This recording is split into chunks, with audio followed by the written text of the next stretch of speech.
ഓരങ്ങളിൽ ഇതുപോലെ ഇങ്ങനെ തിരിഞ്ഞു പോകുന്ന ഭാഗങ്ങളിലൊക്കെയാണ് ഈ മൃതദേഹങ്ങൾ വന്നു നിൽക്കുന്നത്.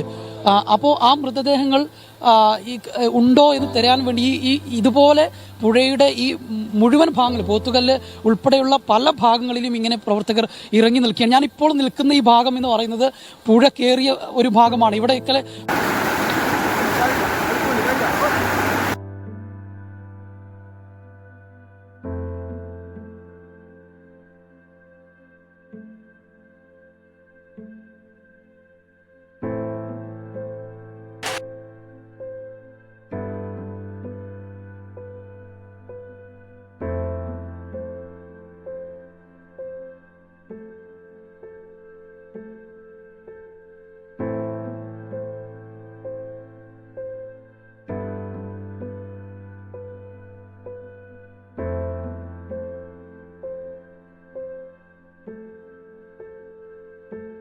ഏറെ ദുഷ്കരമാണ് ഈ ഒരു പ്രവർത്തനം എന്നുള്ളത് നമുക്ക് ദൃശ്യങ്ങളിൽ തന്നെ വ്യക്തമാണ്. കാരണം കാടാണ്, ആന ഇറങ്ങുന്ന മേഖലയാണ്.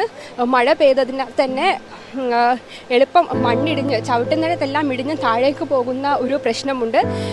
ഇഴജന്തുക്കൾ അടക്കമുള്ളവയുടെ ശല്യമുണ്ട്. ഇതിനെല്ലാം ഇതിനൊന്നും വകവെക്കാതെയാണ് ഈ ഒരു സന്നദ്ധ പ്രവർത്തകരായിട്ടുള്ള ആളുകൾ, വളണ്ടിയർമാർ കാടിനുള്ളിലൂടെ കിലോമീറ്ററുകളോളം നടന്നു പോയി ഈ രക്ഷാപ്രവർത്തനത്തിനായി പോയതും അവരാണ് ഈ ഒരു ഭാഗത്തുള്ള മൃതശരീരങ്ങൾ, ഈ ഭാഗത്ത് കുടുങ്ങിക്കിടക്കുന്ന മൃതശരീരങ്ങൾ കണ്ടിട്ടുള്ളത്.